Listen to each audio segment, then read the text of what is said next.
Thank God for that 12th rejection letter. It was the only thing that could have saved me. What a profoundly strange thing to say. It feels like a line from a Stoic text, doesn't it? To express gratitude not for a triumph, but for what appears to be the final, definitive nail in the coffin of a dream. To be genuinely grateful for the piece of paper that confirmed your deepest, most persistent fear, that you are, in fact, a failure. That the world you have painstakingly built inside your mind is a private delusion, a fantasy with no place in the real world. Today, we are not here to talk about success. Not in the way you see it on magazine covers or in celebratory interviews. We are here to talk about the brutal, oxygenless space that comes right before the dawn. We're talking about the darkest hour of a creative soul. We're focusing our entire lens on a single, flimsy envelope.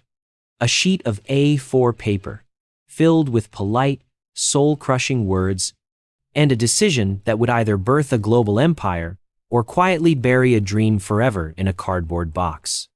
So I ask you this, and I want this question to echo in the back of your mind throughout our journey today. How can the single most soul-crushing moment of your life, the absolute point of impact, also be the unexpected source of your greatest salvation? Welcome to the 500 Millionaire Blueprint. I'm your guide through the psychology of success, and today, we're dissecting one of the most powerful stories of resilience ever told. Let's begin. The name is Joanne Rowling, but the world, a world she fundamentally reshaped, knows her as J.K. Rowling. The statistics are staggering, almost absurd. The first person to become a billionaire by writing books. Over 600 million copies sold, translated into more than 80 languages.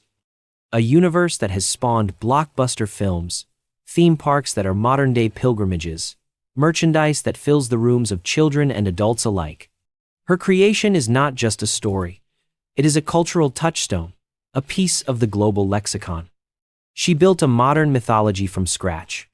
We see the end result, the interviews with Oprah, the red carpets, the philanthropic work funded by a fortune that is, by any measure, magical. We see the magnificent finished palace. But admiring a palace is easy. It requires nothing of us. Today, we are not tourists in her success. We are archaeologists. We are digging through the layers of time, past the marble and gold, down into the dirt and rubble of the foundation. We're traveling back to a damp, cold, and likely mice-infested flat in Edinburgh, Scotland. The destination is the life of a single mother, clinically depressed, living on government assistance. A woman whose net worth consisted of a boundless imagination, a fiercely protective love for her baby daughter, and a thick manuscript, typed on a second-hand manual typewriter, stored in a worn-out box. A story about a boy with a lightning bolt scar. The simplified legend we've all heard is that she was rejected. But that's a footnote, a lazy summary. Everyone who has ever tried anything worthwhile has been rejected. It's the price of admission for a life of ambition. The story we are excavating today is far more specific, far more brutal. We are talking about the 12th rejection, the dozen. A full jury of her professional peers had delivered their verdict, one after the other. This wasn't a fluke, not a bad fit, not a simple no. This was a resounding, echoing pattern of failure. It was the market, the system, the gatekeepers, all speaking in unison, telling her, the world does not want your story. This reality sets up our big question. The existential query that haunts every creator, every entrepreneur, every leader, every single person who has ever poured their soul into something that the world initially met with a cold, indifferent stare. In the face of relentless, systemic, crushing rejection, how do you distinguish between the stubborn, visionary perseverance that saves you and the blind, ego-driven delusion that will ultimately destroy you? Because that line isn't just thin. For most of us, in the moment, it is entirely invisible. Let's dispense with the highlight reel. Forget her quaint childhood in the English countryside. Forget, for a moment, The romanticized image of the idea, arriving fully formed on that famous delayed train from Manchester to London. We are jumping, with no safety net, straight into the abyss. The year is 1996. Imagine the mundane reality of the moment. It's not a dramatic scene from a movie, scored with tense music. It's the quiet, grim reality of a life lived on the margins. The mail arrives, clattering through the slot in the door and onto the floor. Bills, probably. Junk mail. And amongst them, an envelope. It's thin, cruelly thin. You learn, after the first few attempts, that good news has weight. Good news comes in thick packages with contracts. Bad news is a single, weightless sheet of paper. Her hands reach for it. Are they trembling? Perhaps not, with the naive excitement they once had. The hope from rejection number 1, 2, or even 5 has long since calcified into a kind of grim, protective cynicism. This is the tremor of dread, the physical manifestation of hope fatigue. She opens it. The words swim before her eyes, polite, professional, detached. We are sorry to inform you, while we appreciate the opportunity. Not a good fit for our list at this time. The language doesn't matter. The message is a dagger. The same dagger she has felt 11 times before. Only this time, it twists. This isn't just a no. Let's be clear about the psychological violence of the 12th no. The first no is a sting. It hurts your feelings. The 5th no is a blow. It wounds your pride. But the 12th no is a poison. It seeps into your bloodstream and attacks your core sanity. It is the world holding up a mirror and showing you a clown. A fool chasing a childish fantasy while their real life crumbles. And it was in that moment of absolute, soul-level despair that she came face to face with her greatest and most insidious enemy. It wasn't the publishers, those faceless names in distant London offices. It wasn't the literary agents who couldn't see the vision. The enemy was internal. It was silent, and it was merciless. I call this enemy the specter of sensibility. The specter of sensibility is not a monster. It's far more dangerous than that. It's the calm, rational, intelligent voice in the back of your own mind. It's the ghost in the machine of our ambition. It doesn't scream insults. It whispers logic. It whispers things like, "Joanne, listen to them. They are professionals. They know the market. You are an unknown single mother. This is a children's book, and it's far too long. Be reasonable." It continues, its voice laced with counterfeit concern. "You have a daughter to feed. Jessica deserves a mother who is present, not one lost in a fantasy world. This writing thing was a noble effort, a wonderful hobby, but it's time to be a grown-up. It's time to accept reality. Put the manuscript in the box, put the box in the cupboard, and let it go. Get a proper teaching job. Build a stable life. Stop this foolishness. There is no shame in gracefully admitting defeat." The specter of sensibility is the most lethal enemy to any great ambition because it sounds wise. It speaks with the authority of societal expectation, of parental concern, of financial prudence. It is the culmination of all your self-doubt, dressed up in the respectable clothes of maturity and responsibility. It's the part of you that wants to protect you from more pain, and it does so by trying to kill your dream. And here, in this moment of crisis, was her most critical, near-fatal mistake. She almost listened. She stood there in her small flat, the indifferent sounds of the city outside, holding that paper tombstone for her dream, and she seriously, logically, considered surrender. She envisioned the simple act, placing the manuscript back in its cardboard box, taping it shut, and sliding it under a bed or into the back of a closet. The dream would die, not with a bang, but with the quiet, final scrape of cardboard on a dusty floor. That was the moment of true failure. The moment she almost abandoned herself. How bad do you want it when the embodiment of reason itself tells you to give up? That is a battle few can win.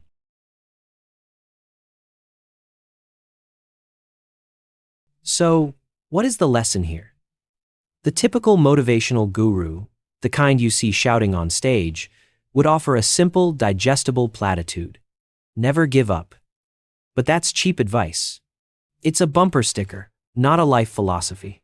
It ignores the very real possibility that sometimes giving up is the right thing to do. That's why the line between perseverance and delusion is so terrifying.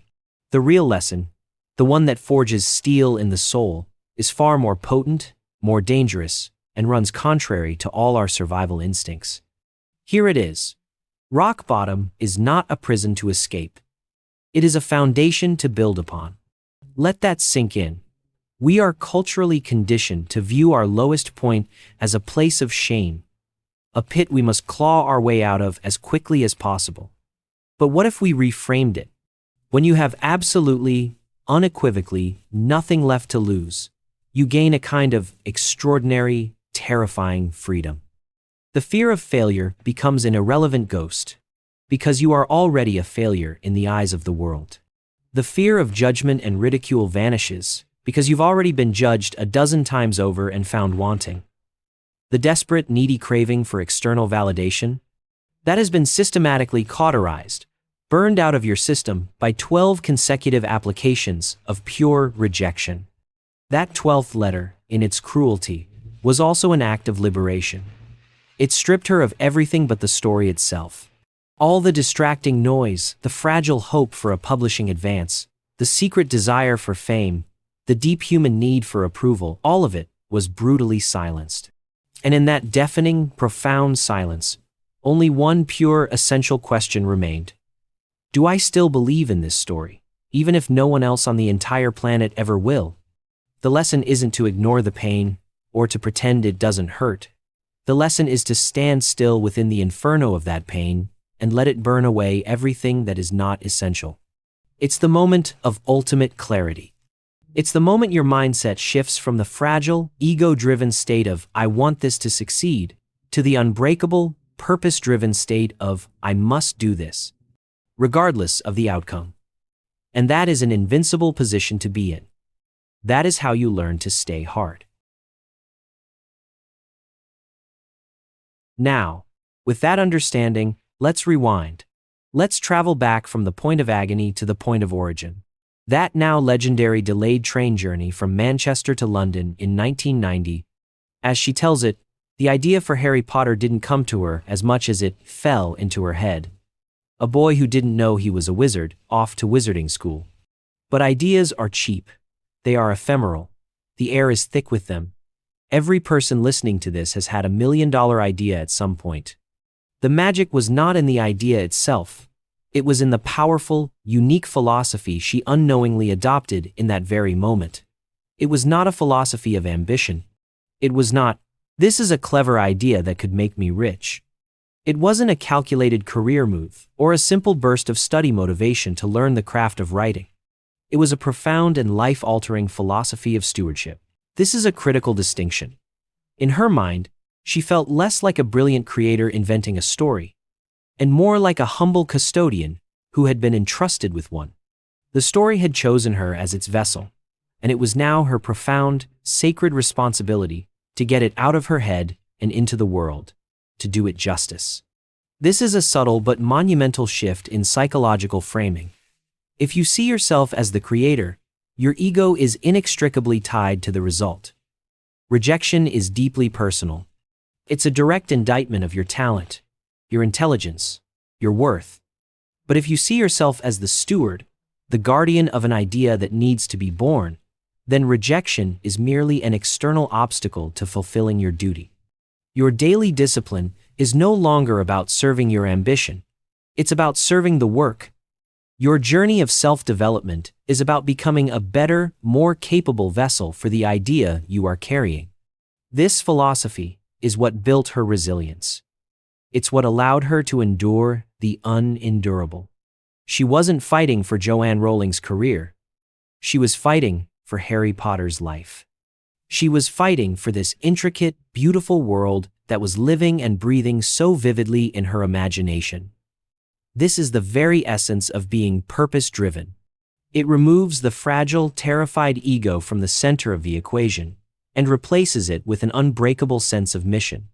But let's not deify her. This brings us to a technique I call the Flaw illumination method. Even with this powerful philosophy, she was not a superhero. She was human. And the truth is, the struggle never ends. It just changes form. To this day, J.K. Rowling openly admits to being terrified of the blank page. The crushing pressure to live up to her own monumental legacy, the deep-seated fear that the magic won't come back, can be utterly paralyzing. Imagine it. Sitting in a beautiful, quiet office, no longer worried about bills, with the finest pens and paper, and still feeling that same old, cold dread that the words won't come. The steward feels like she's lost the map to the treasure she is supposed to be guarding. This doesn't make her weak. It makes her profoundly real. It's a humbling reminder that the healing journey of a creative soul is never truly over. The discipline to show up to the page, to focus on yourself and your craft, remains a daily battle. The struggle to stay hard against that insidious inner critic, the specter of sensibility in a new disguise, never fully goes away.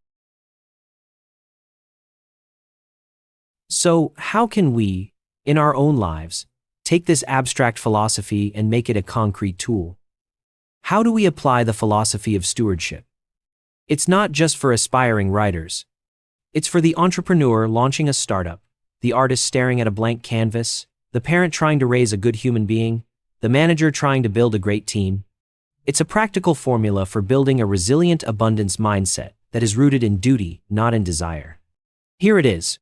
3 actionable steps. Let's make this real. 1. Identify your stewardship. Forget your KPIs and your SMART goals for one moment. Sit down and ask yourself a deeper question.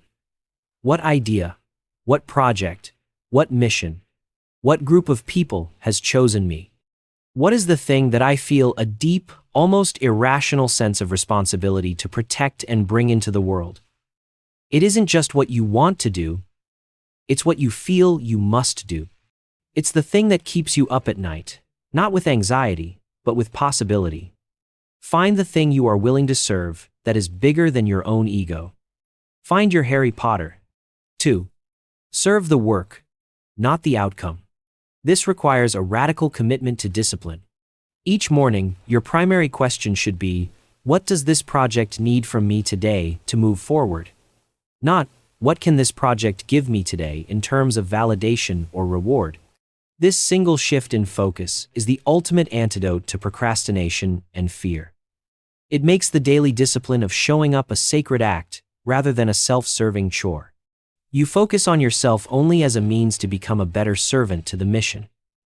This isn't about the law of attraction or wishful thinking. It's about the law of dedicated action. With no excuses. 3. Define your 12th letter metric. This is the most crucial step. Decide, right now, in this moment of clarity, what intrinsic success looks like when all external validation is stripped away. For Rowling, after the 12th no, the only metric left was finishing the story to the absolute best of her ability. That was it. The book existing in its final form was the victory, even if it lived forever in a cardboard box. What is your non-negotiable intrinsic win? Is it launching your app, even if only 10 people download it at first? Is it mastering the song, even if you only ever play it for yourself? Define that internal victory condition, and you become psychologically immune to the 11th and 12th rejection letters of your own life. You learn to let it burn the desperate need for approval, the crippling fear of failure. It is the very heart of Stoic motivation. At the very beginning of our journey today, I shared that paradoxical quote. Thank God for that 12th rejection letter. It was the only thing that could have saved me. And I asked you, how can the moment of ultimate, soul-crushing defeat also be the instrument of your salvation? Now, standing here at the end of our exploration, the answer is crystal clear. She wasn't being thankful for the searing pain of rejection. She was profoundly grateful for what the sheer, overwhelming force of that pain revealed. That 12th letter was not the death of her dream. It was the death of the last, lingering, fragile piece of her that believed it needed the world's permission to dream in the first place. It was a baptism by fire. It was an act of purification, It burned away the toxic delusion that success comes from someone else's, yes, true, unshakable, world-altering success, the kind that builds empires and defines generations, is forged in the lonely, silent crucible of a dozen no's. It is the diamond of conviction that is created under the immense pressure of being forced to find the yes entirely, completely, and irrevocably within yourself. That 12th letter was her salvation, because it gave her no other choice but to become her own champion. It annihilated the specter of sensibility for good. It proved that her quiet, internal philosophy of stewardship was more powerful than the collective skepticism of an entire industry. It was the final test. After you have faced that and chosen to continue, what is there left to possibly fear? Your breakthrough, your defining moment, is not waiting for you in an acceptance letter, an investment check, or a round of applause. It is waiting for you on the other side of your deepest, most painful rejection. It is found in the quiet, defiant moment when you decide to take one more step, not out of blind faith, but because the mission has become so intertwined with your identity that stopping is no longer an option. That is the ultimate motivational truth. You must want it so badly, or rather, believe in your duty to it so profoundly, that the world's opinion becomes nothing more than background noise. The goal, then, is not a life free of rejection. That is a childish fantasy. The goal is to build a life where rejection no longer has the power to dictate your inner peace or your sense of purpose. It's the quiet, unshakable confidence of knowing you are on your path, a path of meaningful self-development and contribution, even when the road is dark and you are walking it entirely alone. That is the true abundance mindset. It is the wealth that can never be taken from you. So, I ask you now to reflect. What was your 12th rejection letter? What was the moment, the failure, the closed door that almost broke you, but instead secretly remade you? Share that story in the comments. Let's create a space that honors the failures that forged us. And if this journey resonated with you, subscribe to the 500 Millionaire Blueprint. We don't just celebrate success here, we excavate its soul. Be grateful for your struggle. It is the author of your strength.